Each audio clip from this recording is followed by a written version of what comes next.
are entering ENC's Pod of Awesomeness. Here we are, Birdman. Full disclosure, we're back, like we are every week. I have not seen a thing. I got nothing. But what I do have for you is I went to go see Smashing Pumpkins. Oh, really? Noel Gallagher and his High Flying Birds. Believe it or not, that's the name of his new band. Not so new, I guess. The High Flying Birds. I knew you would. Yeah. Yeah. I mean that band. And then AFI also. Imagine if I was the mascot of that band and I just flew over the stage the entire show. You just flapped around. Yeah, flapped around over top stage. of them. Yeah. Making it rain, fucking just throwing money out and shit. Okay, hold on. Why is a bird just throwing money on the audience? I don't know, man. Just think outside the box. You know? Yeah. It's always guys are angry here tonight, man. It's storming where I am. I see this giant black cloud going over my house. I want you to go fly in that shit. I might do the rest of this turbulent weather for the desk. bird. Yeah. Oh, Jesus. Yeah. So how's a good concert? Great concert. I hadn't seen the Pumpkins since like 2007. And I've seen them a bunch over the years, because we're buddies with Billy, and he's a big wrestling fan. I'm a big music fan, so it makes sense. He owns NWA, the oldest wrestling promotion, in the world. So there's that. But man, they were so tight and heavy. I don't know how else to put it. Really? They were just so heavy. They have 3 guitars now because James Iha is back, who is the original guitarist along with Billy. But they've kept Jeff, who was kind of the replacement for James all these years. Well, they have this triple guitar attack like Iron Maiden, and man, it hits you in the chest. And Jimmy Chamberlain, the original drummer, is there, and it just, man, you realize why 31 years later they're still able to tour, because it was just good. And from a musicality standpoint, just, man, really, really good. And no offense to anybody else, but blew every other band, off the stage, eh? Yeah. That's French for stage. Thank you. Thanks. I wasn't sure. Yeah. Speaking of blowing people off the stage, remember to subscribe to us on Apple Podcasts, Google Podcasts, on Android app, Spotify, TuneIn, Stitcher, wherever you listen to your podcasts. And please don't forget to leave us a 5-star frog/review. What did that have to do with blowing things off the stage? I don't know. You said that they blew everybody off the stage. Yeah, but how did that then segue into... Because we fucking blow everyone off the stage, and we're going to get 5-star frog splash reviews. That's why. Okay. This is a stretch, but now that you explained it, I'll go with it. Yeah. Okay. Yeah, fuck. Just let me run amok. Our guest this week, the big white bastard, big pasty Celt. We got Sheamus. His Twitter is WWE Sheamus. His Instagram is @WWE Sheamus. So he's smart. He kept it universal there. Looking forward to it. Him and I have been hanging out quite a bit lately because he's not far from me now, and we'll go into it and talk about it. And he's got this his Brave Change Celtic Warrior workout channel on YouTube. The shows are great. They really, really are. But we'll go into talking about all of that and everything and see where he's at in terms of coming back to the ring and just the history that guy has, man. It kind of flies under the radar, and we'll talk about that. We'll talk about it. Yeah. Did he tell you that he broke my ankle? We didn't get into that, but we can. Talked about that. You broke it. He tried to snap my ankle. Fucker. Oh, yeah? Well, yeah. I've seen your ankles. That wouldn't be too hard, would it? Strong tendons, though. Oh, okay. Got that tendon strength. Right. So we got a couple big announcements this week. Right? NXT will be moving to USA Network. They're going to be live. Live. With that. 8 to 10. head to head with AEW when they start up in October. And man, that to me is so exciting. I think it's so great. too. I really do. I think it ups everybody's game. I think right now, if you're a wrestling fan, if you're a performer, what an exciting time to be involved in the industry. So you have Raw and SmackDown, sure, but to me, man, Wednesday nights are going to be the night now. I think it's fun. I think back to the Nitro and Raw stuff and everything, and I'm not saying AEW is WCW. I don't even know if AEW looks at this thing as like a competition thing. I think they just want people to have a different option or another option. But now it's coming to this because, hey, it's Vince and WWE, and if you start up a promotion, we are going to try and run you out of town. But I think that does up everybody's game. What do you think? For sure. Competition is healthy. I mean, it is. And, it like you said, it keeps everybody on their toes. It keeps everybody sharp. It keeps, the people that are going to win, and I've said it before in the past, that are going to win in all this is the fans, because they're going to they're going to get some really, really great content as far as wrestling goes going forward. So, yeah, it's a huge jump also for NXT to come off the WWE network and onto cable television. That's huge. And you're thinking about where NXT started from, basically kind of a reality type show that was, I don't remember what it was on, to be honest with you. It might have been on USA or Sci-Fi or something like that. But like to see where then, kind of moved to where FCW was in Tampa, and then down to the PC, and then to the Full Sail University, and then onto the network, and just the quality of performers that have come out of there and what they've built it into now, and you see that it's a legit third brand, and that's exciting. Yeah, and I think that finally makes it feel, to everyone like it is now a third brand. It's not this. Are you going to go up to the main roster? Because we've talked about that. I've never liked that. You've never liked that. To me, it's a lateral shift. But now it really solidifies that idea. What will be interesting is a lot of those talents are used to tape shows. Live is way different. And it is different. They go from an hour to 2 hours. And to me, one of the things I loved about NXT is that it was an hour. Because you couldn't... If you got ADD, you're not going to. You'll be able to focus through that hour, probably. You know what I'm saying? And it's just enough time to not overexpose anything, but to expose enough. And that to me is kind of the biggest question mark. What I hope is that if there's talent that are spinning their wheels and can do so much more, like an Apollo Crews, like a Cesaro, so many people, let them go to NXT, man. And let them shine and let them do their thing. Agree. That, to me, is how you can fill out those 2 hours. That, to me, is how you can use those guys to teach the younger folks, okay, this is live TV. This is how this works. And I think that's the key. And in terms of AEW, I mean, what's super exciting about that is we have no idea what it's even going to look like. Right. Like, what format? Like, how are they going to do promos? How are they, like, there's so many fun things to just as a fan sit and watch and see. Exciting stuff, man. They can really build it from and present it any way they want to, because there's like I said, brand new. Nobody's seen anything yet as far as their TV show goes. So, like I said, it's an exciting time to be a performer and to be a fan. It really is. It's great for the industry. And I mean, they sold out 2 TV tapings in one day. So there's obviously a market. There's an audience that wants either more if they're watching WWE or wants an alternative. And I still stand by that. That's a good thing. So, yeah, big stuff, Bird. Big stuff. Big stuff. What else? What else? Hey, did you see? That also means, huh? Hold on a second. That also means the Phoenix one will be out of the house every week. I know. Single dad. Yeah.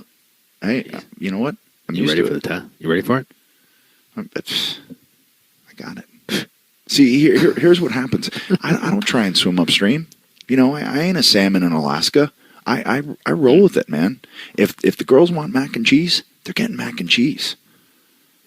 That's all there is to it. I'm not real concerned about putting Brussels sprouts in.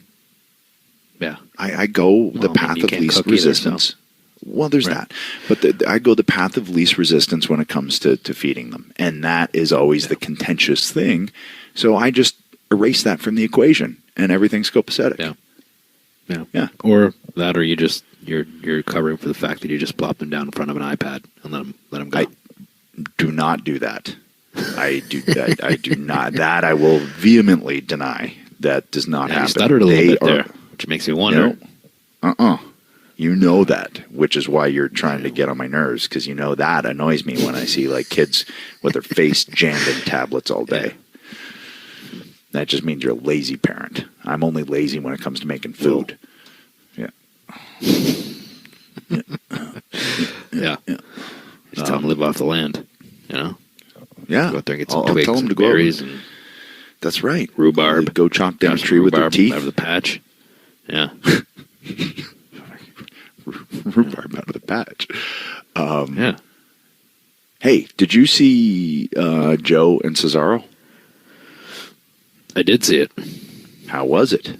Because I didn't. It was good. It was a hoss off. You know, what do you think? What do you expect? Yeah. You know, it was you know, obviously with a match like that, with TV and that sort of thing, sometimes you get to feel like it could be longer, or really what these guys could do. I don't know if this was the first time these two have wrestled each other, but it was kind of a cool, different feeling. And you know, I don't know. I thought they meshed really well together. I thought they had a really good match. You know, both guys are great. So I mean, you can't go wrong. You know, I mean, be nice to see Cesaro get a bone thrown his way here at some point, though. You know? Right. I mean, and that's why I say, like, him going to an NXT, man, that to me just seems like that would be great, because I think he'd really be allowed to kind of flourish there, and I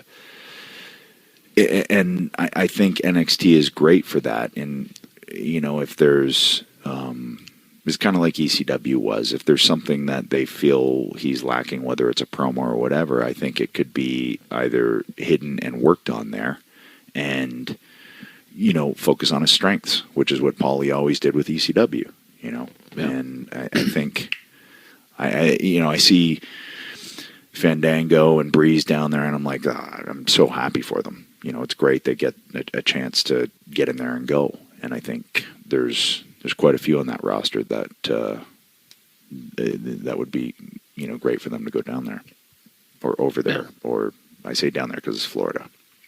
And you know, Buddy Murphy, we talked about him last week. He had a good showing again this week. Good match with Daniel Bryan, and he won, which is you know, huge. Man, that's a huge win for him.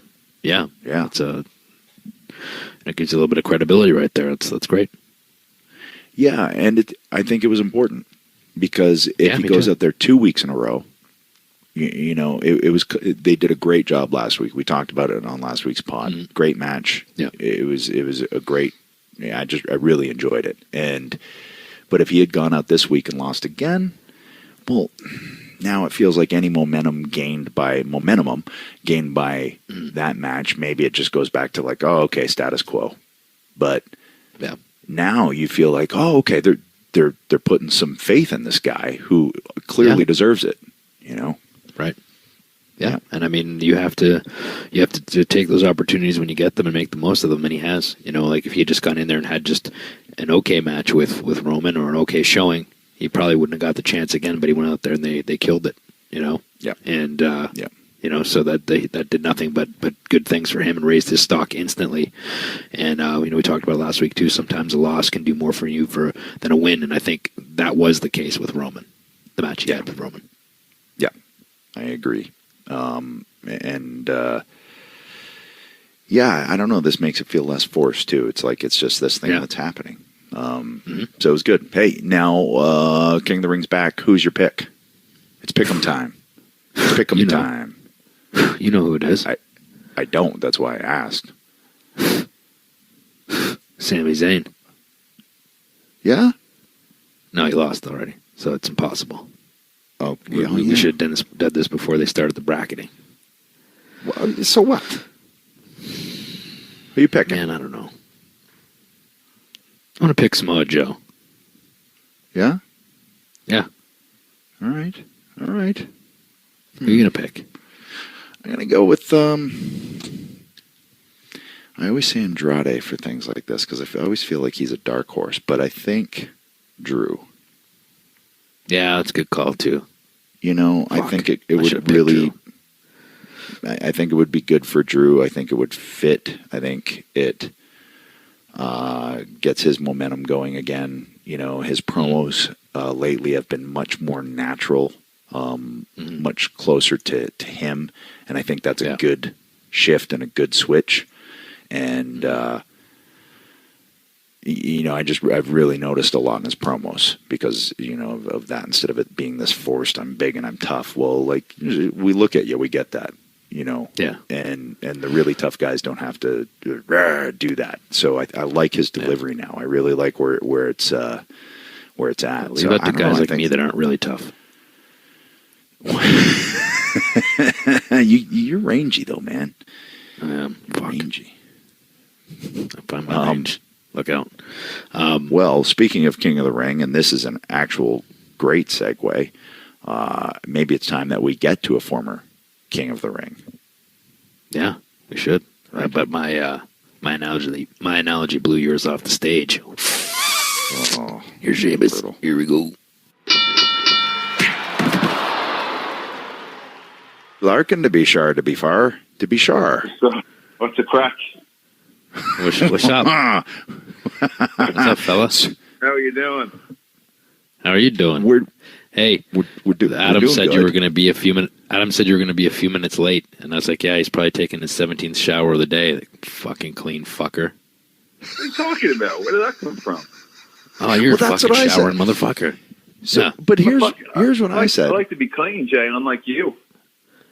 Right? Well, I like to I have a natural essence, you know. No, that's, I like to let that's that. not true. Jay's way of showering is by rubbing cats all over his naked body. It's kind of weird. That's how I dry off. That's how I dry How off. you dry off? Okay. Yeah, Well, cat towel. I just feel bad for the cats. Everyone thinks you're a good guy by rescuing all these cats and having them spayed, except the real secret is you're using them as an animal, alive towel. Yeah, Yeah. living towels. What are you doing?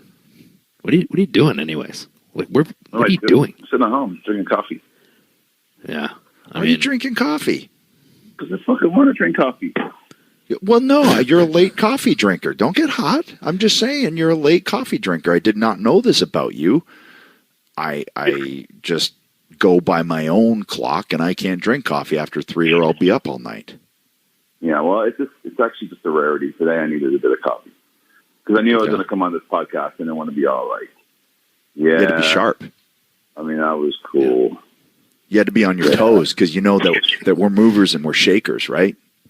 Totally. Like, I mean, you're kind of the shaker. Jay's the mover. Yeah. Yeah. Yeah. I'm always moving shit around. Have you wrestled, Jay, one-on-one in the last 5 years? It's like a fucking cardio contest. It's literally like doing an Ironman. Yeah. I wrestled him when he was trying to like prove himself. So he would just beat me repeatedly about the head with his little ball peen hammer fists, just like whacking you. Well, I mean, like Sheamus couldn't wooden keep up to mallet. me. I'd blow him up like he said it was a cardio party, right? So what's the guy do to try to slow me down? He intentionally breaks my fucking ankle in Belgium. That's not true at all. That is. Do you hear that story? We tell the story the last time. Basically, the start of the match. You can tell Jay's already tired of working me anyway. Like probably a year. This feud has gone a year too long. And start of the match in Belgium. He fucking does a baseball slide. I turn around, like, you know. I mean, at the time, I'm probably about 275 The baseball pounds, slide that I called, by the way. He's lying on the ground. I'm like, what the fuck is going? What's going on? Obviously, I turn around. What's going on? He gets up and he slaps me as hard as he can in the face. And I'm like, what the? And then he goes, just bro kick me. So I fucking bro kicked him. Oh, I said, no, this is how it actually went. I said, my ankle's broken. And he looked at me and he said, well, fucking feed for my finish. That's bullshit. That's bullshit. That's absolute bullshit. I never said that. You all right? And he slapped me right in the face. As hard as he could. As hard as he could. The truth lies somewhere in between. I feel like it probably lies somewhere in between. I feel like Jay was pissed off because he realized he just broke his ankle, so he took it out on you by slapping you as hard as he could. Yeah. He was hot. No. Slapped you. I'll tell the real story, right? I just always say that to him because whenever I said something to him about it, or I'd say it in front of people, he would obviously get upset because, you don't want anybody to think that you hurt anybody intentionally, and he didn't do that. Like, we were calling this match. I called on the fly baseball slide. I called it. Did the thing. My toe got caught in the canvas, and I just felt it roll over. And it was one of those ones where it was like so calm when it happened. I was like, oh, yeah. I just snapped my ankle. Like, it was that calm. And I went to get up, and when I went to get up and put some weight on it, I fell again. And now I started to panic, like, oh man, like I'm fucked up. And he came towards me, and I was trying to like figure out what I was going to do. Yeah, and I just hauled off and slapped him. One got away from me. And one got away. Yeah, so I grabbed the ref and I said, I broke my ankle. Tell him to hit me with the bro kick, and I pushed the ref towards him, and he's looking at the ref, and I'm just screaming brogue, and I'm hopping towards him with one foot, and he bro kicks me and pins me, and like we were literally 2.5 minutes into this match, something like that. Pretty much, yeah, pretty much. Yeah. Anyways, it was a whole to do. I went back. I thought my bone was out of my skin. Turns out it wasn't. Yeah, it's the whole thing. Well, what you did to it, you sprained it or something? Yeah, I had a high ankle sprain. And the doctor actually told me... It was worse than a break, right? Yeah. Yeah, well, it was like the highest degree high ankle sprain that you can get. And the doctor actually said, you would have been better off if you just broke it. It would have been much easier to heal. It was so high up, it was just below your knee. I don't know. It was right below his glute. Yeah. Yeah, I'm glad you guys. My misery is making for some good comedy for you guys. That's great. Yeah.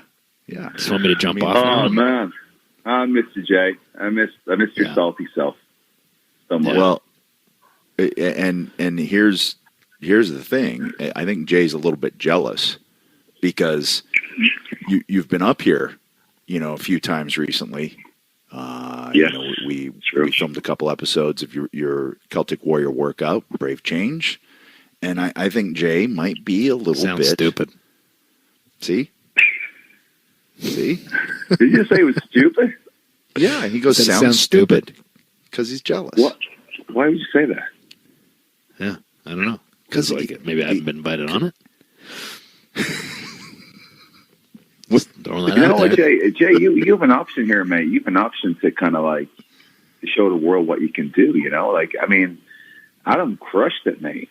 Like Adam crushed 2 workouts in 2 days. Like it was phenomenal. Like actually, Adam so often he tried to spear the earth during his mountain bike workouts. Yeah, I heard he sent me some graphic photos, but he still tried to spear the earth. It was phenomenal. Yeah, I was so fired up. The endorphins were flowing, the dopamine was kicking, and I just went, "Fuck you, Earth! I'm going to spear you." Hey, you crushed it, man. Yeah. So anyway, we had a great time. It was a lot of fun, and I think that shows in the videos. You can go on YouTube, go on Celtic Warrior workouts, and they're both there, and as well as. What that was the 91st episode you've done? The 90th and 91st, man. Taking it from the 80s right into the 90s and beyond, Adam. That's when I was in my prime, so it makes sense. Yeah. Like a DJ. So, what was the impetus for all this? Like, what caused you to go, right, I want to try this? Because before you explain, you've completely transformed your body. You've dropped like 30 pounds. You got about 2% body fat. You're looking great. You're feeling great. But I mean, what was it that caused you to go, I want to try this and do this thing? Well, it started with the augmented breast implants that Goldust told me to get.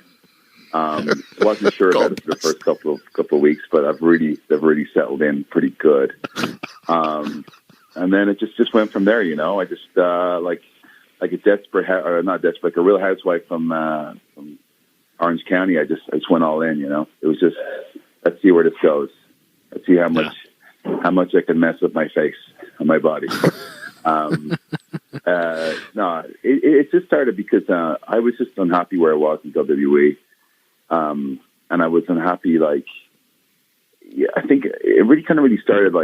The idea came to my mind before I started tagging with Cesaro, and then I wasn't really happy with my training, and I wasn't happy with what I was doing. I felt like I was just going through the motions in the gym, and you guys know when you're on the road all the time, it's airports, land, car rental, gym, arena, hotel. It's just like a cycle for 4 days, and it's got to a rut, and I wasn't really enjoying my working out, and I just felt myself losing motivation. And I started training with a fella down in Tampa, Chris Cavallini, and I started doing some real cool outdoor work, like CrossFit type stuff. Or just kind of functional training. And then I just worked in from there. And I was thinking I was just posting videos on Instagram, and they were getting a great response. And people were like, oh, I'm trying this, I'm trying that. And then people were just mimicking what I was doing. And then it started an idea, a friend of mine, business partner, Ray Senior back in Ireland, we've been mates for years, working together for years. And I just became with the idea, man, this would be great if we create this YouTube channel and we start exploring other people's journeys, how they got to where they are, how they started working out, what they did, what they overcame, what they looked like before. Because in Instagram and everything, all you were kind of seeing is this finished article, basically these guys, chiseled abs and jacked, and look at me, how great I am. But normal people can't relate to that because there's no, they need to know the story. They need to know where it came, what happened, how they got to that point. And that's what the episodes were. It was just me going in, doing other people's workouts, talking about their journey. And most of the time, pretty much as you're seeing, Adam, Edge, just basically when I got to the point at the end of the workout, I'm doing other people's workouts. It's kind of flat in my face, so it's blown up, even though I've been working out for years. And that's given a lot of people watching these episodes wow, man, Sheamus has been working out his whole life, and he's failing. You know what I mean? He's not embarrassed to quit. And then man, if he can do it, I can do it. Because as you know yourself, a lot of people, they want to have a healthier lifestyle.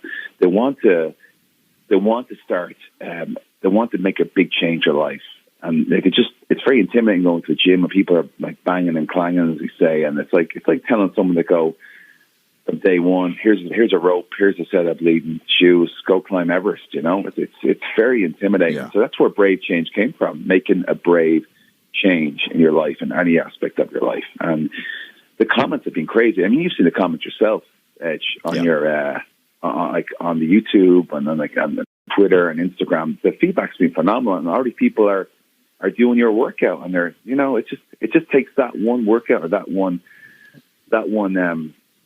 inspirational thing to start. They'll start with your workout, and then they'll try other things, and then all of a sudden they're working out all the time, and they're eating better, and they're living a healthier lifestyle, and they're happier.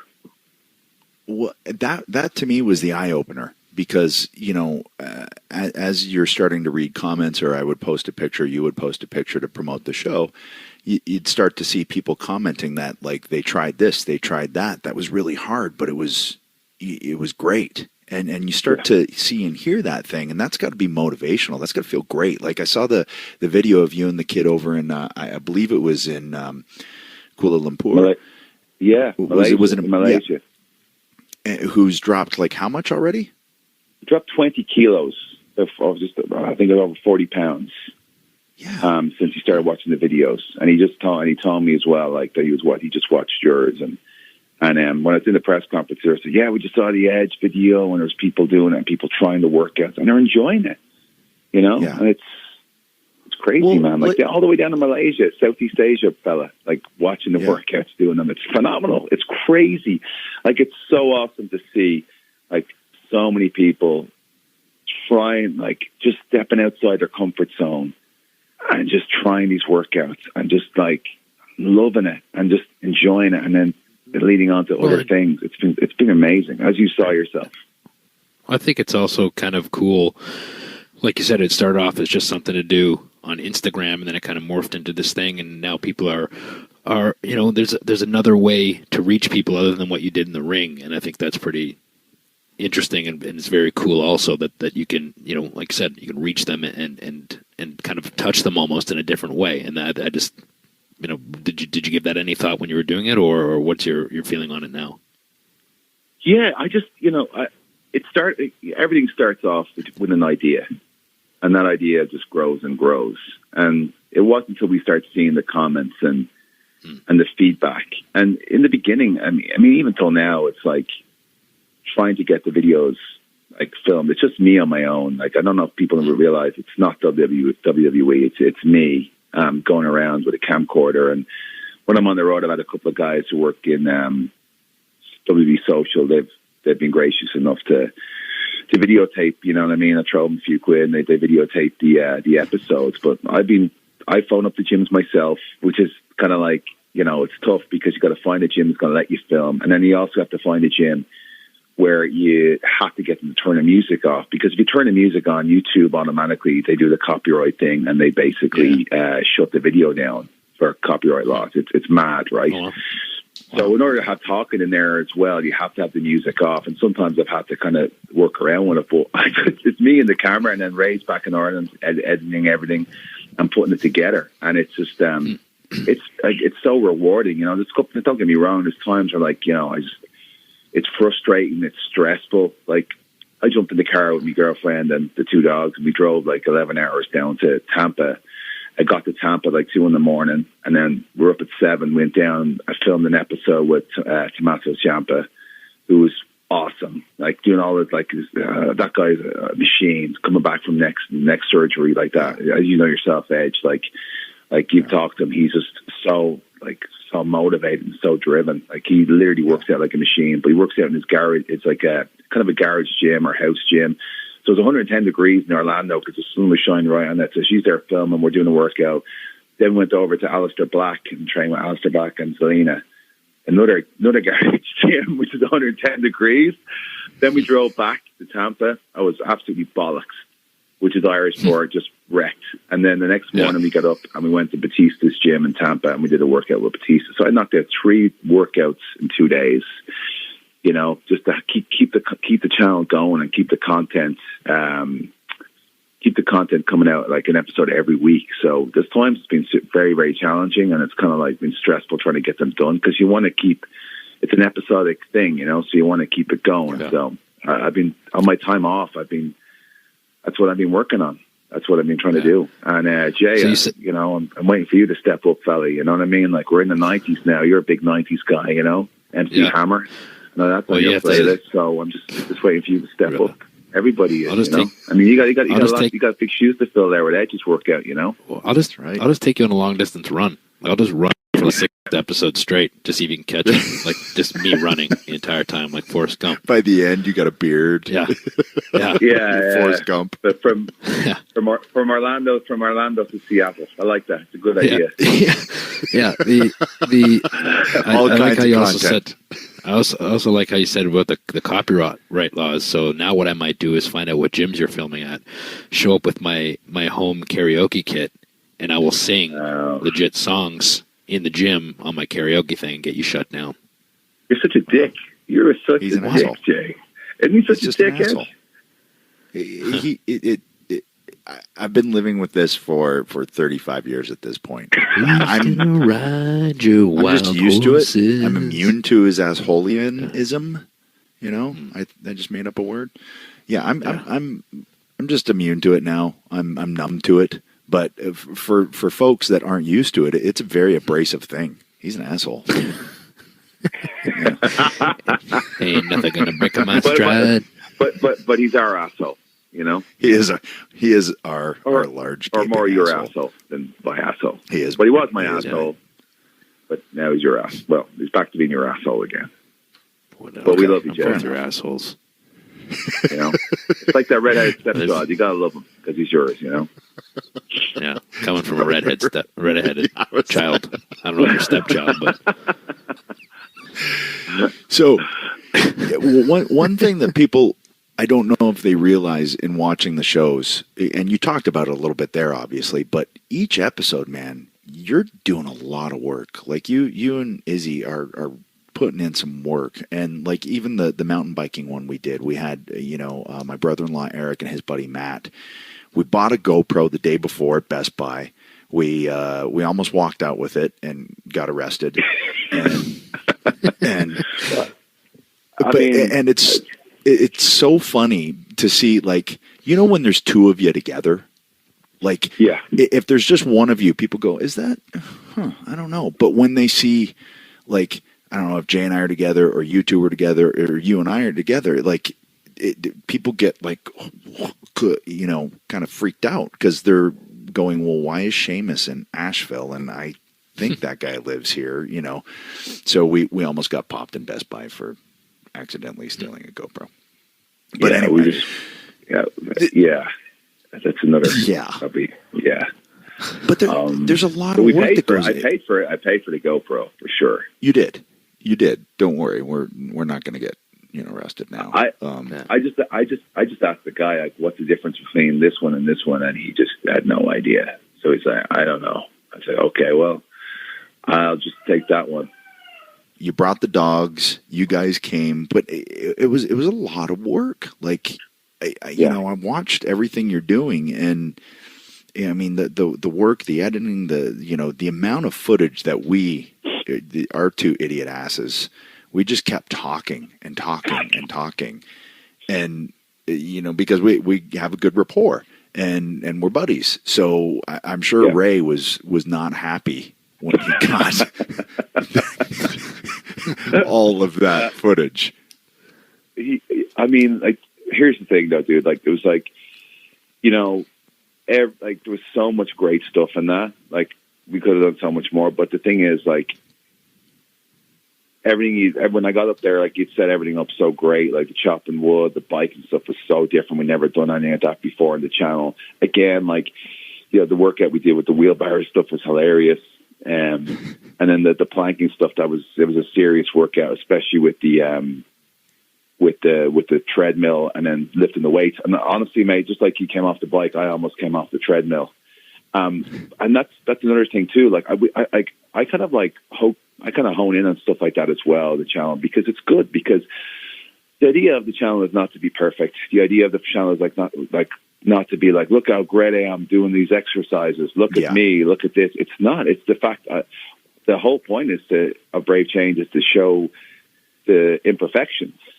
And there's so many things that I do in the gym that they're not perfect. But like, I think normal everyday people can relate to that. There's so many people out there on social media or with their stuff, and they're afraid, like, they'll have, no, I'm not showing that, like, embarrassed or whatever, and they let their ego take over. But like, if it's the humanity side of showing, like, listen, I've been training all my life, but I still nearly land on my face on a treadmill. Or Ed, you've been cycling for years, you know what I mean? You came off the bike, like, they're the parts that people can really, really relate to, and they're the parts I think that make the channel endearing to everybody watching. And that's the point, The point is to bring people in and give them courage to watch this and go, man, he came off the bike, so did I, or like, he did that wrong, or he almost dipped the treadmill, I've done that as well. Like, there's no embarrassment. This everybody does it. It's human. Like, we all kind of like mess up, and that's what brings people in and gives people courage to keep training and keep getting involved in this. And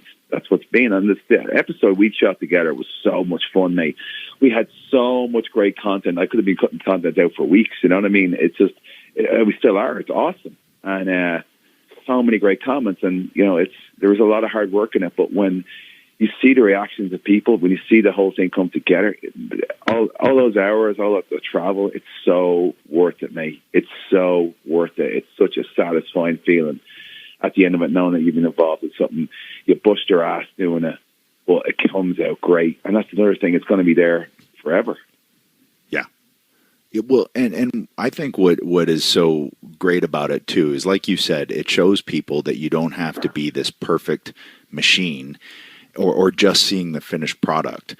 You can see the amount of work that has to go in if you want to try and look and feel a certain way, instead of, pictures in a workout book, or instead of, a tutorial where the guy's, showing one exercise or something. Instead, you're watching an entire workout, seeing what happens with fatigue, seeing that form can go out the window a little bit as you get tired, as you get drained, as, all of these things happen. And not only that, but it's, in watching it, you really, I don't know if people had a sense of that side of you, because your character, it's very, straight ahead, kick you in the teeth. And you know what I mean? I think this has really opened up, and even just for the wrestling aspect, people are going to go, man, this guy's entertaining in a different way than we ever knew or thought. I mean, you're very self-deprecating. You're not afraid to look the fool because, like you said, that's what being human is all about. But I don't know if people knew that about you. No, it's definitely given me. It's definitely given an opportunity to show a different side of myself, and all, not just stuff on camera, like producing it and kind of directing it. You know what I mean? And like figuring the whole thing out has been great. Like before, people come up to me and they'd say, "Hey, you're Sheamus, right? The fella who's broke kicked Christian 7,000 times." And I was like, "Yeah, that's me. How's it going?" Yeah, like, you know what I mean. But now with the channel, it's like it's a complete. I'm only joking, Christian. No, you did kick me through a drum once, so that happened. That is true. That was probably the most awesome bro kick I've ever done, by the way. And it was Jay's idea. Jay took his life into his own hands on that one, which is it was a Memphis street fight. I mean, what else are you gonna do? It should have been a Mania, fella, to be honest. Yeah, it still should have been a Mania, but no. But going back to it, like, yeah, it's just it's definitely given me an opportunity to show a different side of myself. So Stephen Fardy is rather than Sheamus, and it's just, who I am, you know what I mean? And it's like, I'm kind of the goof or whatever. And I'm also kind of like, I'm very serious about what I do. And I know like that it definitely hits a nerve, or it definitely translates to people watching at home, because you're right. Like, not everybody is perfect. And this whole portrayal of Instagram and everything, all these perfect like athletes and stuff, that turns a lot of people off. That's super intimidating to a lot of people. I don't care what anyone says. I just don't think the regular people, the 99% or whatever it is, can relate to that. And I don't blame them, because I train all the time and I still can't relate to that either. It kind of like just turns me off. But talk about that a little bit, because like I said, you've really transformed your body. So when you started this show, you were sitting probably 270? Yeah. So when I started the show, I was about 270, 275. I mean, there's a couple of times when I got fairly lean. I wasn't really kind of like. I was eating meal prep stuff. Like, I was eating the meal prep, but I wasn't taking control. One thing I've done the last while, I've taken control of my macros. For people who don't know what macros is, it's basically just food. It's your carbohydrates, your fats, and your proteins. And a period of time, I was doing a lot of meal prep stuff. I was enjoying it and everything. But then at one stage, even when the channel was going on, I was kind of thinking, man, I should bulk up. Like, I've seen a lot of guys in there, and like, how do I get back? At one time, I was pretty much one of the biggest guys in there. Like, I'm not talking about giant wise, but I was like size wise, bulk wise. I was like, I should bulk up again. And I kind of bulked up. I've seen like people like Brock and Braun and all these lads. I was like, and then I just got to a point where I didn't look good, mate. I was just like, I bulked up, but I was carrying a lot of body fat, and I just kind of lost control over what I was at. And then I'd say halfway through the channel, I did a workout in Santino's gym up in Toronto. Yep. With the kickboxer fella he has there. And I'll have to get his name. I'm just kind of blank at the moment. But basically, I saw the pictures and was like, it wasn't good. I kind of lost track of where I was going. And I decided, it'd be a great opportunity to kind of get back in shape. So I just started a process of 6 to 7 months just changing my food, being accountable for what I was eating, watching the proteins, the fats. I started doing fasted cardio in the morning.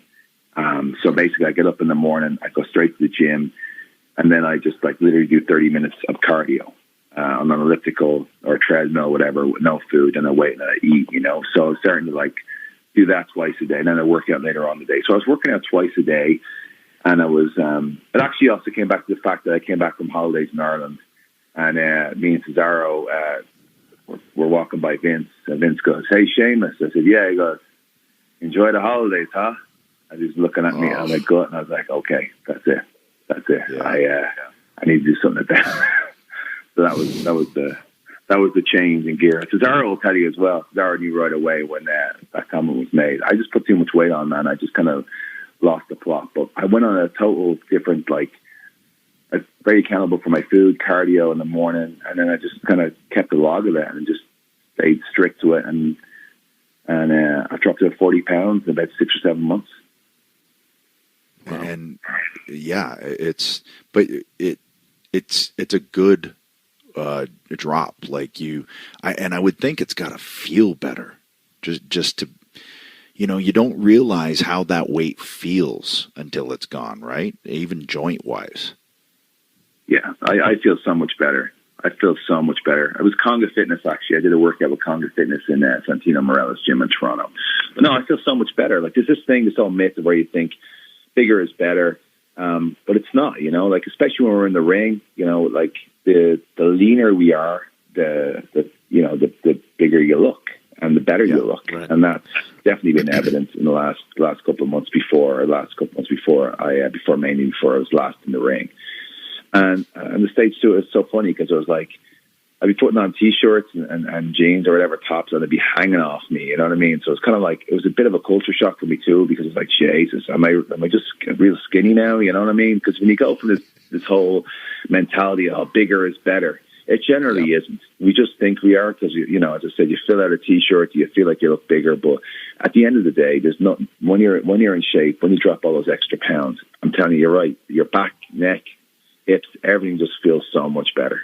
If you just drop to the double medium, makes your arms look bigger. You know, the TV large. Yeah, just drop the T-shirt size and it'd be grand.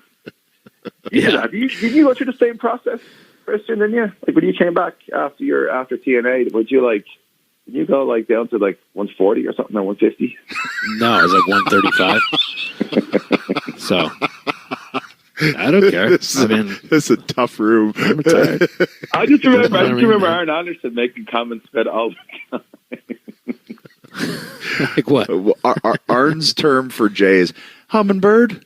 He'd always call him hummingbird. Yeah, hummingbird. Yeah, hummingbird. Oh my God. Yeah, brutal. Yeah, I was grizzled. Being in there with like Finley, Arn, Dean Malenko, like those guys are just, they won't spare anybody. They're like, they'll cut you in half with some of their comments. So out of all these workouts so far, like, you're doing all these different things. You've basically set up people, if they're watching this, they have 90 different workouts they can try. But what are the ones that either put you the most out of your comfort zone, or do you feel like were the most, I guess, effective, or like things that you want to go back and try eventually and go back to? So every workout itself is difficult in its own right, and every workout is special for whatever reason, because it's one more step in the journey, right? That's just the way it is. Yeah. Like, every one of those 91 episodes has it's special in its own way. If you want to know when I was super uncomfortable, there's a couple that really stood out to me, just being on, as in seriously out of my, like, really, really out of my comfort zone. One was when I was with Alexa Bliss, and we were doing like kind of like an aerobic style workout that was and I was like, I don't know what I was doing, mate, but I do know that aerobics have never been done like that before in its history, and has never been done like it since. I pretty much just destroyed the workout. The same with Mustafa Ali. I drove up to Louisville, Kentucky from Nashville, and I did the whole, because it was a Ramadan workout, so I basically starved myself all day. I actually messed up, because you're supposed to, you're supposed to fast from sunrise to sunset. Well, I actually didn't. I kind of like didn't eat. And the last time I ate was 10 o'clock the night before. So I was like on about, I'd say I was on almost about 24 hours of no food. And there I was doing this kind of like aerobic style, like workout type of deal with Ali, who just, that's what he does every night to keep himself fit. And I have no idea. My left foot was going where my right foot should be, and my right arm was going where my right leg should be. It was just, it was super uncomfortable. And if you ever watch that one, you can just see, like, I look like the most uncoordinated person on this planet. But it was fun doing it. The other one was with this guy called Real World Tactical, Tony Seminot, down in Miami, Florida. And we're basically flipping tractor tires over our heads in about 95-degree Miami heat during the day. It was mad. I'd never done that before, and that was a big obstacle for me to come, because in my mind I couldn't envision like flipping a tractor tire from my front over my head. You know what I mean? I couldn't do that. And when I did it, it felt awesome. And he had me do like this farmer's walk with like 405 pounds, like basically do deadlifts, hex bar deadlifts, like 5 and 405 pounds, walk all the way, do box jumps, come back, do more deadlifts, and then walk down and do more deadlifts. And at the end of it, I didn't think I wanted to quit like once or twice. He wouldn't let me. But then when I finished the set, it was awesome. Like, I just felt like I'd achieved so much. And then the mountain biking thing there in Asheville. I'm not just saying it because I'm on the podcast, but there was a couple of times where I thought I was literally going to like face plants when I was going down the hill and on the mountain bike. Like, I literally, like, you probably heard me in some of the footage, but I literally thought, like, I thought this is the end. This is the end. And then I was so surprised that out of all the people, it was yourself that actually edged that, basically nosedived. But it was all these things are like just overcoming fear factors as well. You know, like small little fear factors. And every one of these workouts takes me outside my comfort zone. But those three in particular, or those four in particular, were the ones that really just I think I just didn't know what I really was not comfortable the whole way through. And I didn't realize, because I was ahead of you, I couldn't hear a word you were saying. So I watch it back, and you're like, "Is it brakes? Is it Adam? Is it brakes? Do I know what?" And I'm like, "Oh, the poor guy. Never mountain biked before. He's bombing, right? I just took off." But so I apologize now, because I watched it back and I felt so bad. Dude, it's great. It's great, entertaining footage. Like, I've cycled on the road since I was about 12 years old. I used to cycle to school, back. I used to cycle to work. Like, I've cycled for years. I've been on a bike now. Obviously, I haven't been on a bike since before I came to America. So I've been on a bike in maybe 12, 13 years. But like, I've never been in the scenario of the mountain bike stuff. Like, that's a completely different ball game. Like, the whole time you think you're gonna, the bike's gonna slide in the gravel. I'm gonna not be able to turn the steep turn. I'm gonna end up in the ditch. I'm gonna end up upside down on the bike. I'm gonna hit a tree. Like, it's mad. Like, you know what I mean? But it's a lot of fun. It's a great adrenaline rush off it. And it's a great way, as you said, like, to get out there and get away. Like, we didn't look at our phones pretty much once. Yeah, we were using the GoPro and stuff, but we weren't checking our phones. We weren't on social media. You're just on the bike and you're just going and you're just enjoying it. And that's another great way to work out. And that's the whole point. It's like, there's so many different ways to work out. You don't just have to go to the gym. You don't have to go and get a $20 Planet Fitness membership that you never use. You know what I mean? You don't have to go to a gym where they promise you everything, and there's a trainer there saying they promise you everything, and you go in there and they half-heartedly show you how to use a couple of machines, and then there you go. They throw you off on a lifeboat, and then you go do your own thing. And then, of course, people quit the gym after about a couple of weeks. Of course they do. Yeah. They don't know what they're doing. Like, they have no idea what they're doing. Like, why? How can they stay? Like, it's frustrating, you know what I mean? Like, that's why there's such a high rate of people who don't, who leave the gym. And then there's other side of it too, is like, gym isn't necessarily for everybody. Like, as long as you're enjoying, fitness can be anything. As long as you're moving around, as long as you're getting the body moving, it can't be stuff like, like cycling, where you're out there and you're enjoying it, it's fun, and all of a sudden you're out there for 3 hours and it's flown by because you're enjoying yourself. As long as you're enjoying what you're doing, you're going to keep doing it. And that's the whole point of all the episodes. You're seeing all these different episodes, all these different types of workouts, all these stories of all these obstacles that people in the workouts have overcome. And they're inspiring, and they're also showing you how, like, this is a fun way of doing it. I don't like going to the gym. I do this. I don't like doing like aerobics or cardio. I do this. I hit a punching bag. You know what I mean? I go in my garage. You know what I mean? Like, I'll do band work. I'll do different types of work. There's so many different types of workouts. And even working out with this 94-year-old World War II veteran, Al Raleigh, who's in the gym 5 days a week, in better shape than most 20-year-olds, like just staying active and talking to everybody. Or Brandon Rumbaugh, who is a former Afghanistan veteran who basically lost both his legs, saving one of his comrades by stepping on an IED. One of his fellow Afghani, the guys in the military in the U.S. Army, basically stood an IED. He went in to save him and lost both his legs. He still trains legs because he lost one full leg, and the other leg he lost I think it's just above the knee, but he still trains legs. Like, it's incredible. Like, if this guy can work out, you really have no excuses not to work out, or not to stay active, or not to be healthy.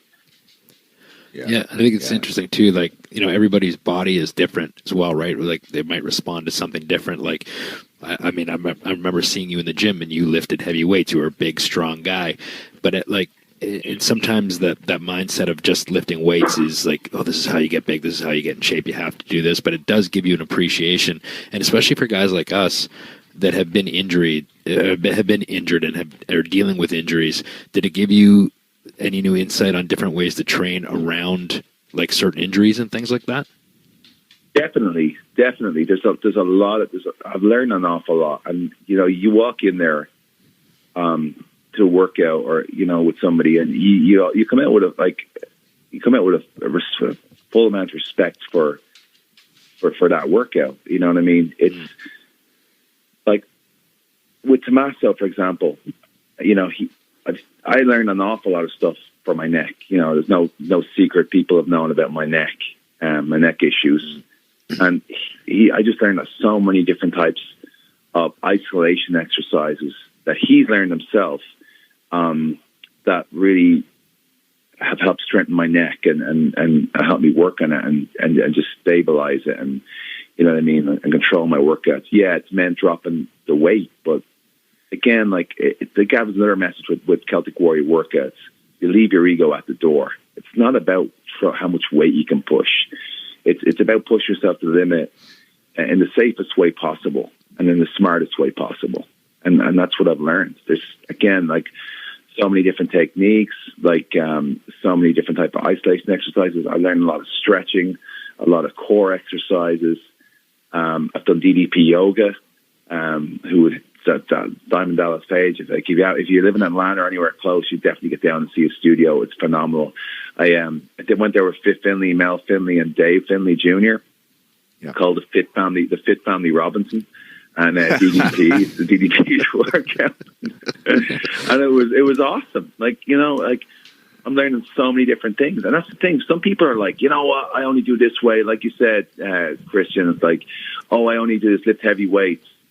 And like, if I look at myself back then as well, as a couple of times in there, I was kind of embarrassed the way I was, I was kind of blowing up in some of those matches. I look back and go, man, I should have been in more control of that, and that's just the type of way I was training. And I was like, just worried about weights. But, and matter of fact, everybody in that ring, that WWE ring, you're not a bodybuilder, you're an athlete, and you're supposed to train like an athlete. And that's one of the biggest things that has happened and changed for me. I train like an athlete now, not like a bodybuilder. Yeah. Interesting. Well, so how do you think this is all going to translate once you get back in the ring? Because I know you had gotten into the shape throughout while you were still working, but how do you think your wind's going to be, your cardio? You think it's going to affect your style at all? If they ever let me back in there, I think it's definitely going to help. The funny thing is, when I was with Cesaro, which was one of the funnest times of my career, tagging with Cesaro and with the bar, like, it's funny in tag team wrestling. You get in there, you go 100 mile an hour. All right, Tony, you get in there. I need to get a breath. Tony will tag himself in. And, of course, Tony would never run out of breath. It'd just be me. Yeah. So I'd have to tag myself back in. But yeah, it's it'd be interesting to see. I mean, I'd love to find out, like, how much better my wind is ring-wise. I mean, they do say, like, I mean, you even said it yourself, Edge, where, the only kind of like workout for the ring is in the ring. So again, that's another type of fitness. There's so many different types. But I mean, I'm just wondering this whole conversation how Jay's feeling. If he's gonna like try and like one up your Edge, in a Celtic Warrior workout. That's what I'd like to know now. Are you in? Something are you in, Jay? Or are you out? Yeah, well, I've told you about my running regimen. I wasn't lying. I do implement a lot of running in my game for my wind, my gas tank. Right. There may or may not be some hacky sack. Hey, don't mock it until you try it. It's good for your reflexes. Okay. Hacky sack is. I mean, there's no bad workout in the Celtic Warrior workout. Right. That's the I'm gonna thing. put that So theory to the test. Okay. He's going to try and figure out how to make a bad one. So Yeah, I know exactly. Yeah, he's got to try to figure out what the worst thing will be. I just know he's going to try and make the best workout that'll make him look amazing and me not look so good, which is Absolutely. okay. I'm good with that. Well, what we could do is just put on a bunch of our matches, and I could just accomplish that way. Oh man, are they on the network?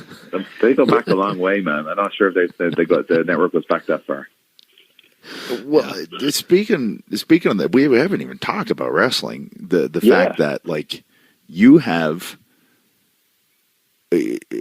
kind of quietly like gotten everything that you can get within the WWE. You've accomplished it all, and it's one of those deals like.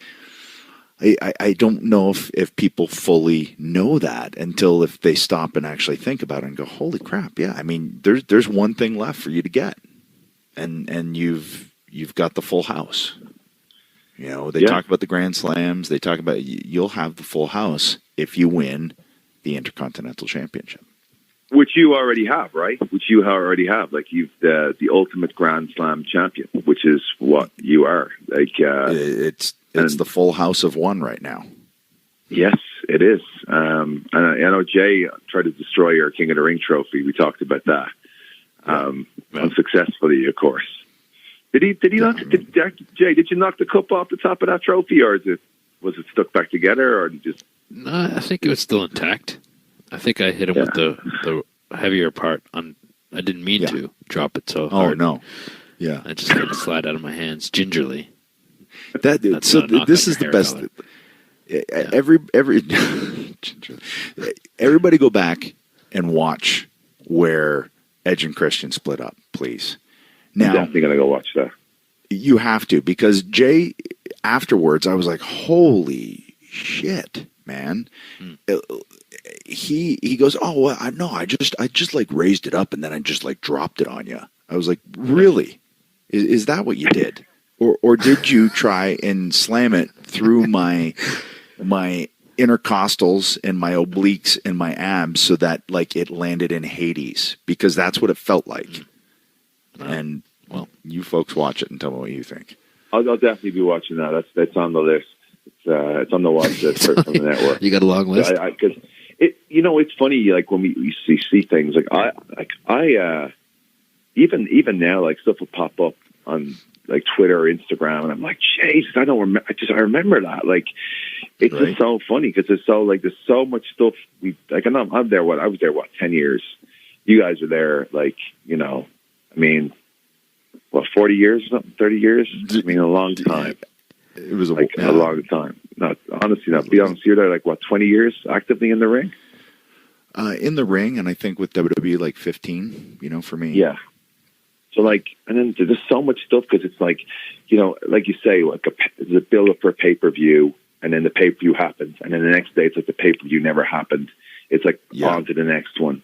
You know, even after Mania, it's like, you know, you have WrestleMania, the whole, like, obviously, you know, WrestleMania, the biggest show of the year, you know, one of the biggest shows in the world across the globe. And then next day at Raw, it's, you know, it's what's next, you know, it's just consistently moving. And it's so easy to forget when you're in there, like all the stuff that happens. And it's just, it's unreal. Like, and it's just the way it moves so fast. And that's one thing I've definitely noticed, like, since I've been off, stuff will pop up and I look back and I go, gee, I forgot all about that. I didn't even remember that happening. That's just mad. But so there is one thing missing from the title. That's the Intercontinental Championship. Yeah, I've finally kind of like won a load of trophies. I mean, I've won a lot of titles. I mean, and I got a lot in the very first half of my career. And then, of course, like the two things we're missing was the IC title and then the tag titles. And then with Cesaro, you know, we basically blitzed 5 titles, 4 Raw, 1 SmackDown in about 2.5 years, which was incredible. But yeah, that IC title is next on the list. And the irony of that whole thing is that was the one title that basically brought me into WWE. When I was a kid in Dublin, I was a massive Macho Man Randy Savage fan, and he was like, that built up for the Steamboat Savage match at Mania 3, and I was just like, I hadn't really seen much of Hogan, because I don't know it was like Superstars or whatever, but I wasn't getting Saturday Night Main Events on Sky One, so I was getting a lot of the IC storyline, the mid card storylines, and that was the one title like I loved. And then Warrior got it, and Bret Hart, and it's the one title that, you know, I haven't won. So that's the coveted prize for me to join you on that part of the house of one as the ultimate Grand Slam champion, full house, you know. So what point was it that you started realizing this was happening? Like, was there a moment where you were like, hold on a second? Because you start right at the hardest one to get. So you got the hard one over with quick. Oh boy! I did everybody, like the backlash I got over that was insane. There were so many people, so many of the boys at the time were so pissed off, and I don't blame them. You know what I mean? Like, I don't blame them. Like, but it was I started at the hardest one, started at the top and worked my way down. You know what I mean? Yeah. But it was that was crazy. But I remember that was insane. Like, I remember the same night, it was TLC. I went into that match and they were like, Aaron was producer, and they're like, you know, they were like, listen, you know, yeah, John's retaining and stuff, and I was like, okay, yeah, no worries. Like, this is great. I'm in a world WWE title match, you know, in my second pay-per-view. Again, it was all mad, dude. Like, it was just like being dropped in the world like a tornado. You know what I mean? I don't know. Like, I was just like a sink or swim type of deal. And then all of a sudden, then like at the end, like at the end of the pay per view or whatever, halfway through at the end of the match, I mean, I was holding the World Heavyweight Championship. It's like, it's just insane. Like, it's not, you know what I mean? It's like, it's just real. Like, this is the one thing, you know, you dream about being in WWE your whole life, and then you get there, you know what I mean? And then obviously, you know, you want to be the best, you want to be at the top, and then like 5 months later, you know, I went from ECW to Raw, had a match with Jamie Noble that was slated. I thought bad, like, from management, just hated it. And then we went in again, and then the ball went rolling, and all of a sudden I'm in a breakthrough battle royal. And next week I'm in the ring with Jesse the Body Ventura, and then like an old school Raw, and then all of a sudden then I'm beating John, you know, go over John for the title. Like, it was insane. Yeah, I mean, that's a crazy whirlwind. That there's no preparing for that, you know. But you acquitted yourself. Like, you held it all together. Which, well, I think it's fun. It's funny too when you say, like, oh, you know, a lot of the guys are mad. Like, what are you supposed to say when you're gonna say no? Situation, like, anybody would take it and say, oh yeah. But like, Woody says, you know, some of the guys are going to be mad. I'm fine. I'm not going to take this opportunity. You know, like, I mean, it's, you know, if I never got that mindset of being mad for somebody else's success. If you want it, you know, it's there. You just have to figure out how to get it. You know, and I don't know. I just never got that why me type thing. I don't know.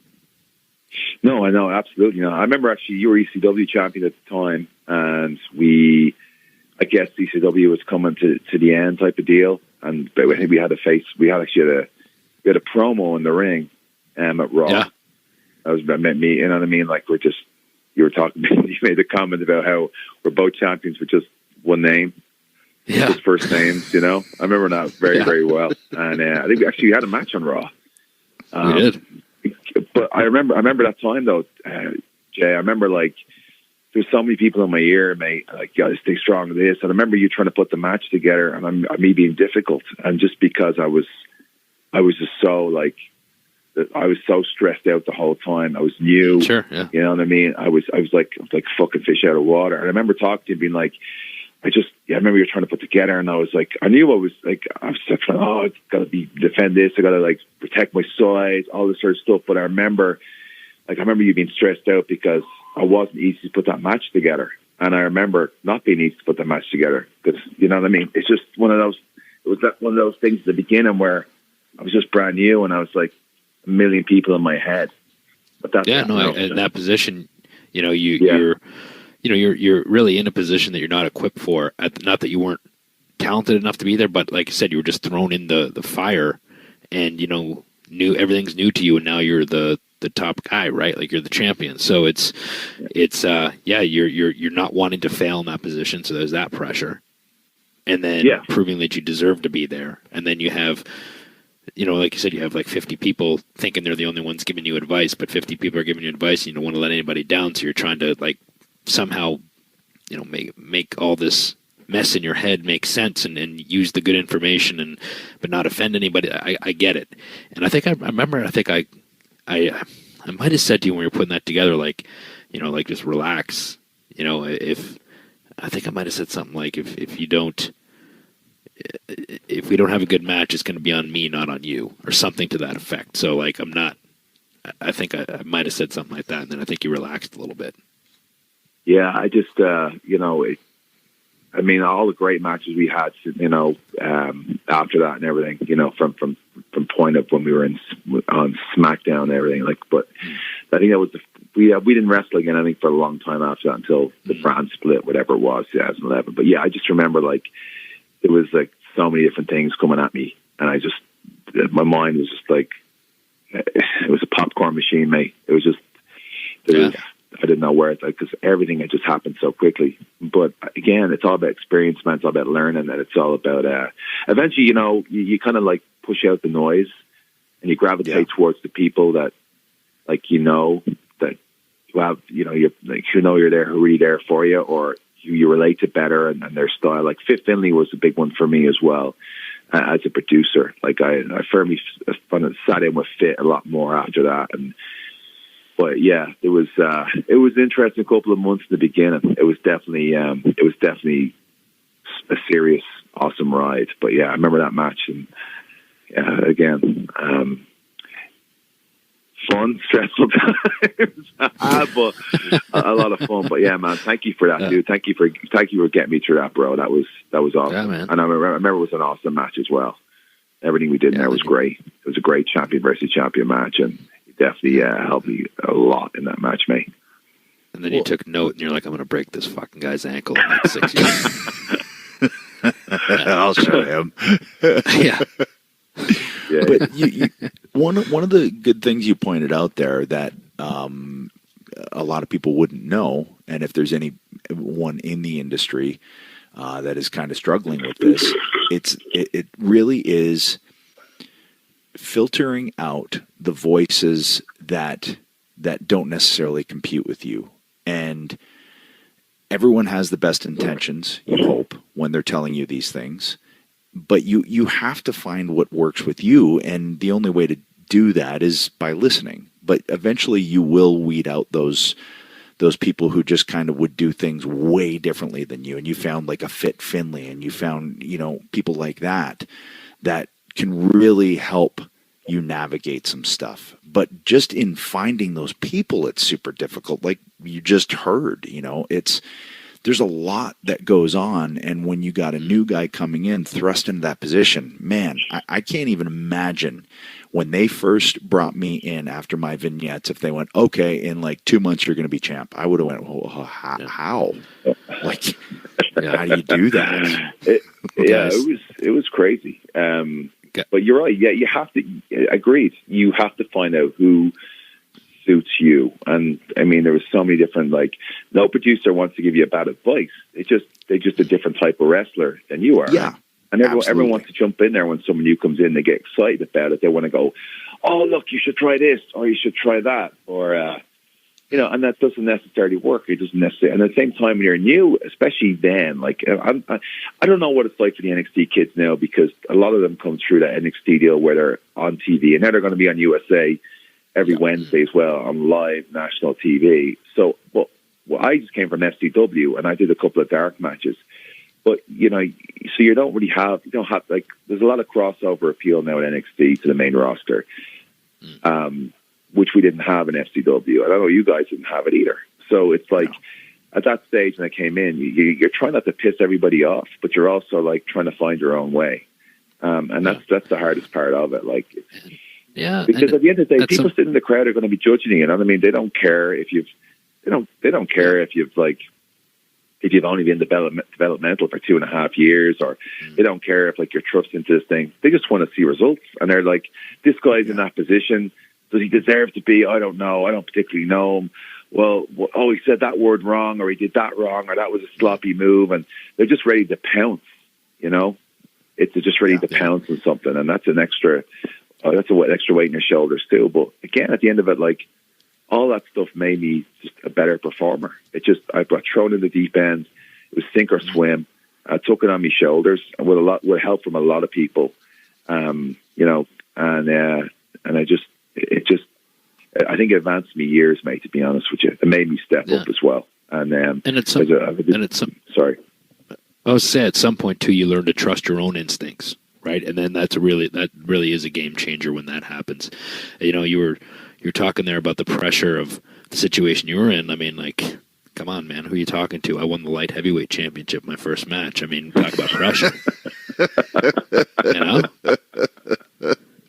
Come on. You're right. You're right. What am I thinking? Yeah. That's definitely a bigger. That's a bigger story than me, than mine. Yeah.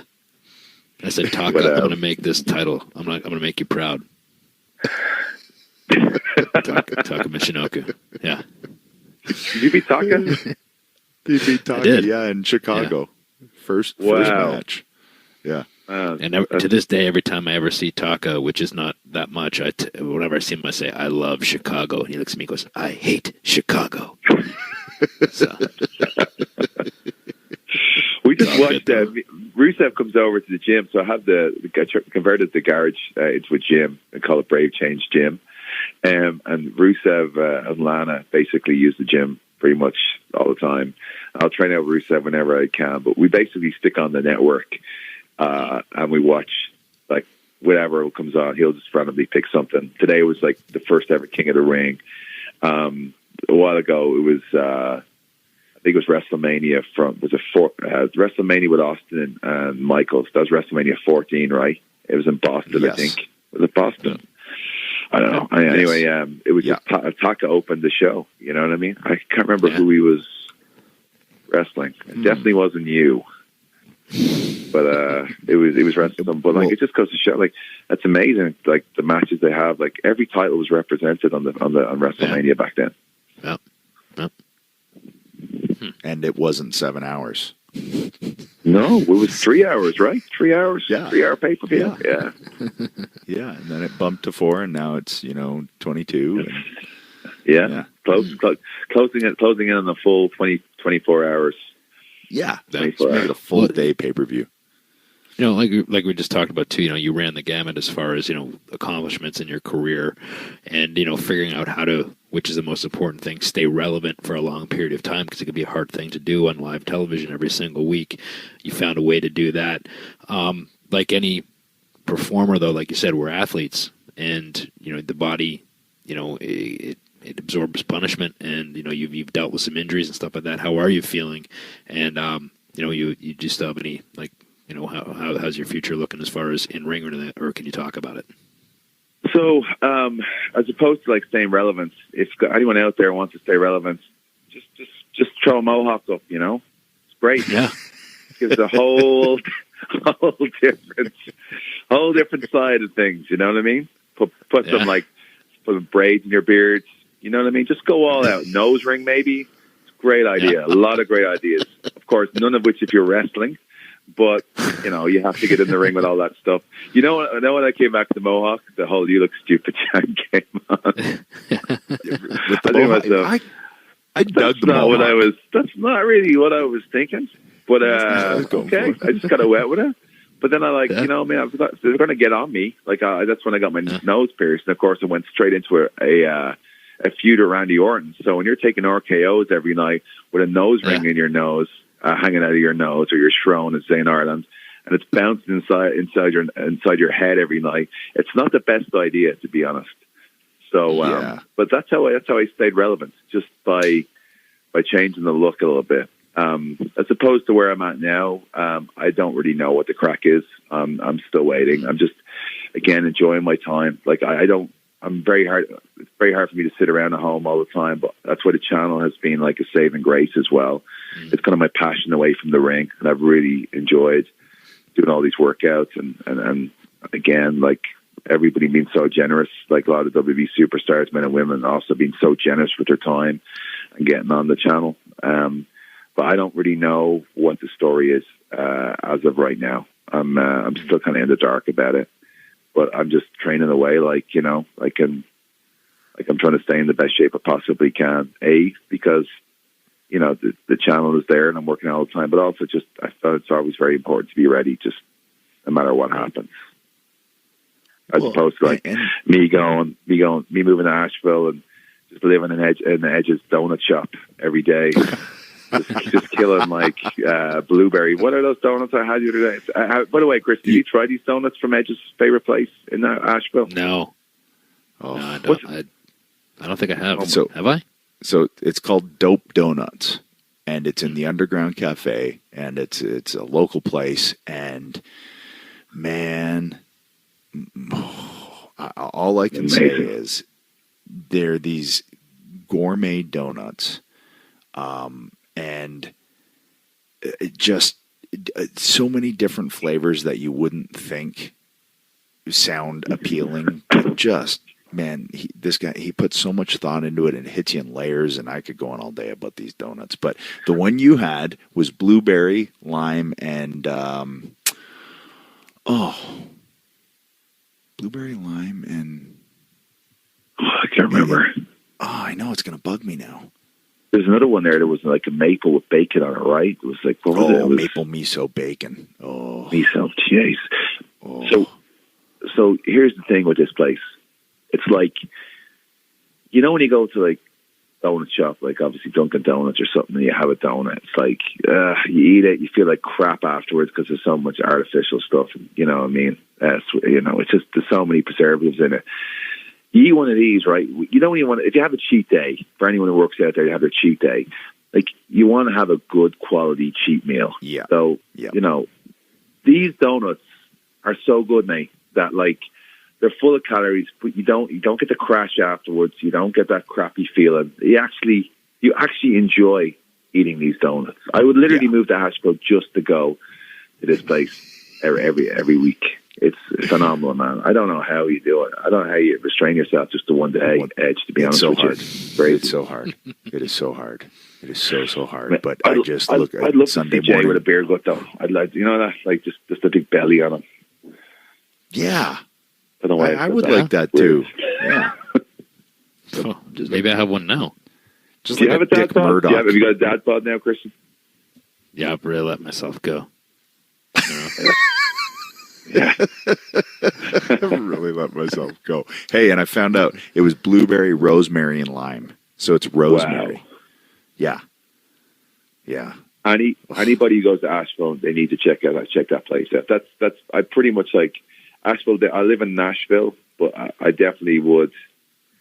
if I had to move if I had to move, Asheville would be my next location. It's awesome. For anyone listening there, if you haven't seen Asheville or got there, get there on a vacation. Edge has got a load of free room in his gaff. Just give him a call. So you can sleep on his couch, sleep anywhere in his house. He loves having people over. So, you know, even if he doesn't know you, don't worry about it. Just show up. He'll have you over. I'm always partial to Neo burrito when I go up there. And feed you donuts and whiskey. It's great crack. Yeah. Donuts, whiskey, workout. Yeah, that's it. Yeah. You burn the calories off as you're eating them. You know? Right? Exactly. So we I think you can tell in the videos, had a great time up here. You really, Asheville is a great town, but we had a blast. It was so much fun. I had a blast in Asheville, Edge. It was awesome. The workout was great. It was insanely hard. The planks were ridiculous.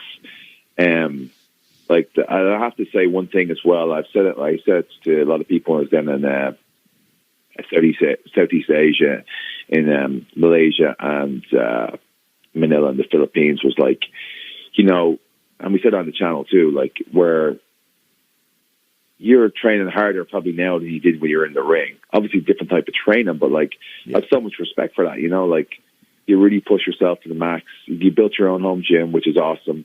And you train like as hard as anyone I know. And that's a credit to you too. You know what I mean? It's just like, and that's the whole point. Like, I always tell people, working out and stuff and staying fit, it's not really a hobby. It's a way of life, you know, and it's something you got to keep doing and doing all the time. And you have to make sure you enjoy it. But again, I want to thank you for that, because I enjoyed the hell out of that workout and the mountain biking. And it was two awesome episodes on the channel, dude. It was like the feedback has been incredible. And again, I just want to appreciate your time, and, you know, Beth having to put up with us as well, and the dogs and everything. It was great crack. So, well, I had a blast. I really did. Even falling off the mountain bike. I honestly, that was fun too, because I'd never taken one quite like that. I've spilled, but I've never like flown off one, and so it was a really good experience for me too. But now here's the thing: you're gonna have to come back here, because now Beth's cooking up ideas.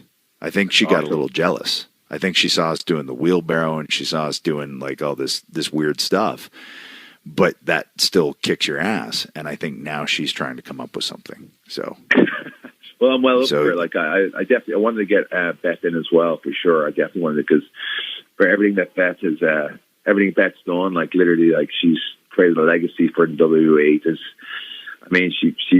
She's pretty much the strongest, pound for pound, the strongest athlete in the history of the WWE, female athlete in the history of the WWE. Safe to say, almost strongest pound for pound athlete in the WWE.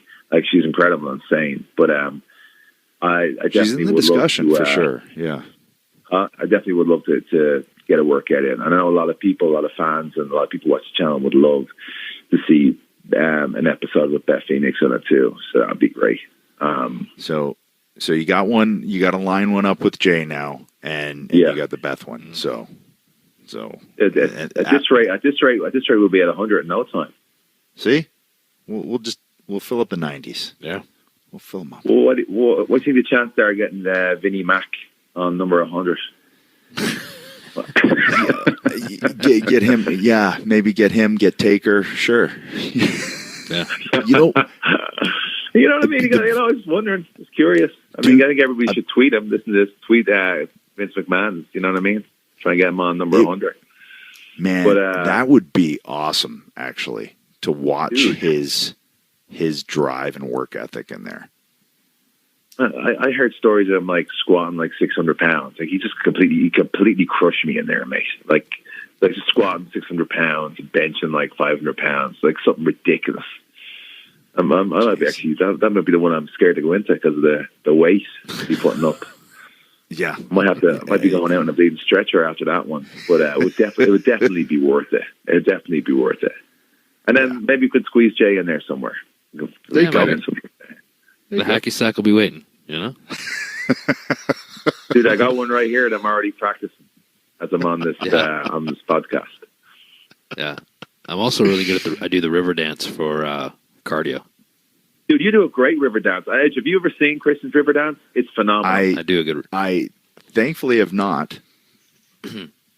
It's like, you ever see, like, you know, the sideshow puppet shows with the strings, like the old carnival Yes. things? Like the arms go fly up and down. That's exactly what it's like, except there's no strings. It's just Jay's arms and legs just slapping all over the place. It's phenomenal. Yeah. I can picture it now.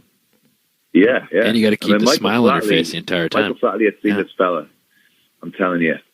World tour written all over us. Yeah. You can bring it back, you know? Bring it all back.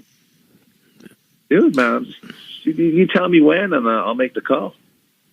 Dude, I'm down to be Lord of the Dance. Flatter and me are good mates. I was born to be Lord of the You're Irish. You all know each other, right? Yeah, we all me and Flatter. You know, Mick Flatter are great mates, you know? Tommy had to do 2-step. Yeah. Well, dude, thanks for coming on. Thanks for talking. I feel like we definitely got to do more. You are our first 2-time guest, by the way. Wow. No, he's not. Yep. That's Yeah, he is. awesome. That's only because I forced myself on the show. Shawn Michaels was, sorry. Oh, was he? You're the second. Yep. Okay. you're the Shit. second. That's good company, right? Yeah. Yeah, I mean, I'm okay playing second fiddle to Shawn Michaels. Right? I'm okay with that. Was that before he shaved the head or after? It was before. It was before. Yeah. So you got one before and one after, or are they both before? I think they might Both both before. be before. Yeah, I need to get him on. You need to get him on that now with that new haircut of his. that's wait, true. That might have been that's a good after. point. Really? Maybe. I don't know, man. I don't know. That's We good don't know. content right there. If he tells you why he did it. Why, Sean? Why? Why'd you do it? Why did you do it? All right. So This is getting you are the so- second. That's You're the great. second. I know you're an hour ahead of me, so I'm just keeping you guys up. I know Ed is normally in bed 2 hours at this stage. Well, So, I'm definitely normally in bed by this stage for sure. Maybe not sleeping, but I'm definitely in there. And Okay. and you're Back starting in to line. hear it in my voice. I'll say one thing to everybody that before we go, because I'm dragging this on. But when we got back to Edge's place, this is how excited Edge was about, like, basically face planting on the mountain bike. You're like, let's see the footage. So we're like, we basically got the GoPro out and we're going through every single slide. Like, where is it? And for some reason, GoPro just, I don't know, it goes backwards or something with the footage. Sometimes it doesn't keep it in order. But we went through every bit of footage until we saw that, like, that 2-second clip of Edge planking, and you were so excited, man. You were like a big 5-year-old at Christmas. It was hilarious. I really was. Times. But that's seriously the most excited you got the whole weekend is when we were watching the footage back of you basically going over the handlebars. It was pretty funny. It was well, and really, like the whole process was just a lot of fun, and I think you can tell from watching it. And if you haven't seen an episode yet, you really got to go watch it, because if you do work out, you're going to get something out of it. If you don't, you'll realize that you can do it, and we can always make up excuses. There's all kinds of excuses there not to, but like you said, you start seeing people that have their legs amputated and are still working out, and like all of these different things that you can work through. There's a way to work around these things, and if even with all of your injuries, you're still in there and you're busting your ass, you've found a way around your injuries. So that we can't really use that excuse, and I like that about the show. Yeah, listen, it's just the thing the two things I want to let everyone know before we go is, one, every time you finish a workout that you're not accustomed to, and that's it's going to be pretty difficult. There's such a sense of achievement. It feels awesome, like that kind of feeling you get when, like, you finished, you pull through this workout and you finished it and you didn't give up, whatever, and you give everything you can. There's such an overwhelming sense of just achievement there. I can't explain it. It just feels awesome. Like, you just walk away, like, the rest of the day just being like on cloud nine, like I fucking did it. You know what I mean? I fucking did it. I finished it. And the other thing as well is when I get to work out with somebody, like, I'll be safe to say, Edge, that, like, I've known you for since I came to WWE. I've known you before I came to WWE when I was a guy in a bar when I was working security in Dublin. And I went up to buy a pint of Guinness. They're like, no, I'll buy you a pint of Guinness. You know what I mean? The first time I met you, like, literally, best thing you do for an Irishman is buy him a pint of Guinness. And that's exactly what you did. Like, so that was the first time I met you. And then obviously back in WWE. But, like, I don't think we ever really had long conversations. We never basically, you know, we're always friendly and talkative.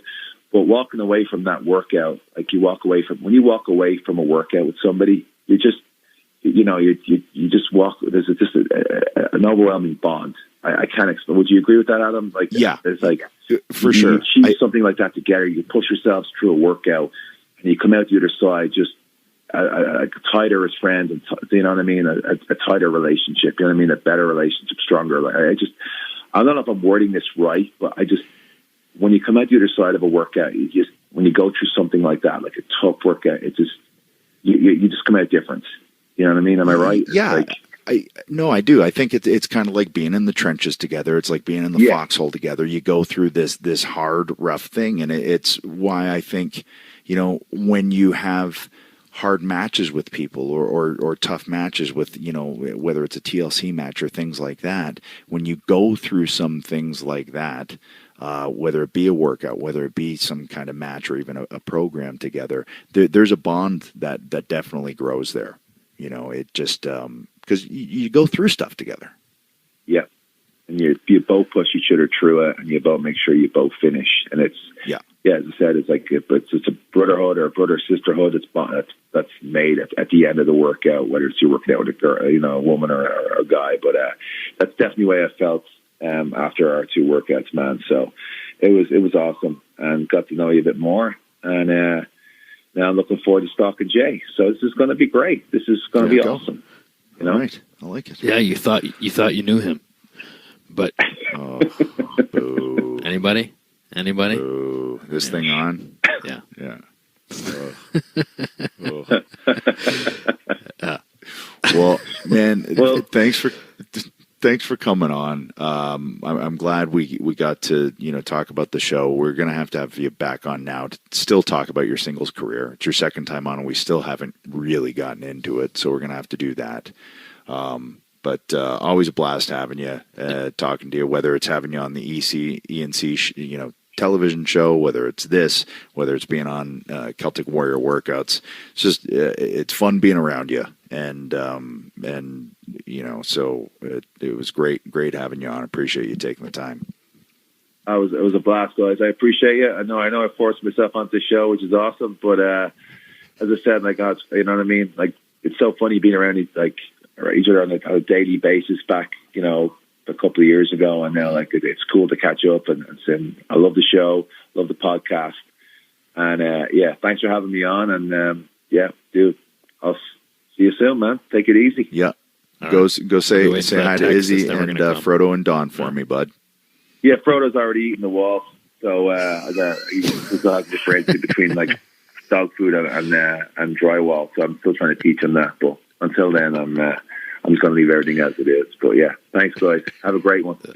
All right. See you, buddy. All right, man. I'll be waiting for that text. It never comes. I've already sent it. Cheers. All right. See you, man. See you.